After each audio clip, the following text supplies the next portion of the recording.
Hey, people ask me, what books do you read? I'm like, I read the Bible. There's 66 chapters in that Bible. And every day that you read the Bible, there's something new that comes up.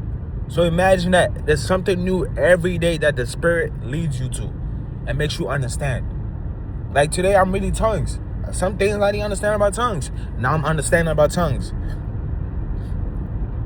For example, Paul said that, hey, if someone's speaking tongues but there's no interpretation, nobody's understanding what they're saying. It's just gibberish. It's them speaking to God, and we don't understand. That's you and God speaking. So if God is speaking to you and he's not telling us what you're saying, that's your personal conversation with God. I think you should not be doing that in the church. I think that's what Paul said. Paul said that, hey, if unbelievers come into the church and they see everybody speaking in tongues, they're going to think we are crazy. Which, that's what happened at Pentecost.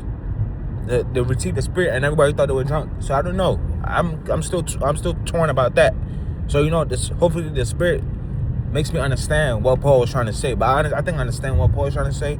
I think Paul is trying to say is that, hey, ask God for a vision, or what was the word he used? Basically, like seeing the future, prophesying. Okay, that's the word, prophesying. Ask God for prophecies, because prophecies are going to come through instead of tongues. Tongues don't really help us out. It helps you out. That's you and God. But if there's no interpretation, if God is not telling us what the tongues mean, then it doesn't really help believers. So ask God for prophecies that will come true, that will help the church, that will help believers. That's what Paul was saying. So people are saying that, oh, why don't you read other books? The Bible takes all of my time. It takes all of my brain capacity. Especially because if you're not Christian, you will not understand this. Every time you try to pray, every time you read the word, it's exhausting. It's exhausting. Like people think we're joking. It's physically draining and spiritually draining. It really is, because to be holy like that, the flesh that's not like that. That's why if you go to church, you start yawning. You try to sing, you're not giving it all, your all. That's the flesh. The flesh is just trying to stop you from using all his power, because spiritual things take a lot out of human beings. It really does. It does. People that are saying that, oh, it's not hard to pray, it's not hard to read the word. It is hard. It is hard, because the flesh doesn't want you to do that. You start reading the word, you're tired, you're yawning. But I was just happy, I was just energized. Now I'm reading the word for 20 minutes and I'm tired. So it's physically demanding. It really is. But what I'm saying is that, hey, we have to spend more time in our Bible more than any other thing. Every day that you read the word, you have to get something new from the word. Every time. Because there's always something new. You could read a passage 100 times, and the 101 time, God will reveal something in that passage to you that you never understood. So, me, I'm just going to spend my time in the Bible. And I could read financial books, yes, but to be honest, everything comes from God. So if you spent your whole days reading the word and you don't have any financial knowledge, God will give you the financial knowledge. He will. He'll give you the knowledge that you need to be able to do what you need to do in this physical world. That's a fact. You devote everything to God, God will bless your hand. Anything you touch, it will work. You put hard work into it, it will work. That's how God is. God is amazing. God is wonderful. He's forgiving. He's faithful. If you listen to him, he will be faithful. He will be just. He will do everything that you need in this world for you. He will do it for you. For real, he will do it for you.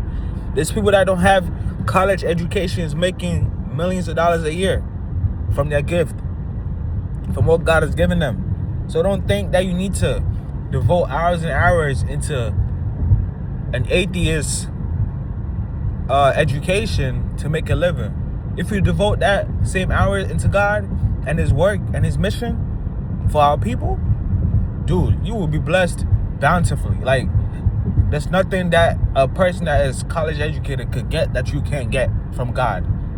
For a fact. That's a fact. That's a fact.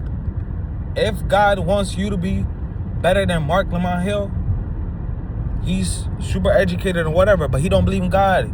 He doesn't believe in anything. He doesn't believe in nothing. So imagine that. You think God is using someone that doesn't believe in nothing? He doesn't believe in him. He doesn't fear the Lord. Nothing. But he's college educated and you're not. And you make more money than him. And you'll be more successful than him. You help save thousands of souls because God has chosen you to do that. And God will give you more power than his education, because anything that a man does is foolish it's foolish to God. It is. Godly wisdom comes from God. It doesn't come from reading a book, because reading a book is man's wisdom, and God's wisdom is better than a man's wisdom, because God created a man. God created a man that is giving you wisdom in that book. So everything comes from the Lord. Everything good comes from the Lord. So if you want education, go to the Lord. Put the work in. He will bless your hand over someone that is just relying on their own strength, their own capacity, because God does make people smart. He does.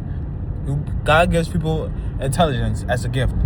There's people that are born with high IQs, and there's nothing they did. It's just how they were born. That's it. God is giving them a gift, and that gift is to be used for the kingdom. Because a smart person that fears the Lord, bruh, you smart. I mean, your brain is working like correctly. You smart, and God is giving you wisdom too as well. You can't do nothing. There's nothing in this world that you can't do.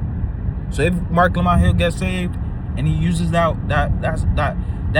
intelligence for good, for God's kingdom, bro, we could be unstoppable. The Christians could be unstoppable, and the forces of evil will be broken. We'll be broken.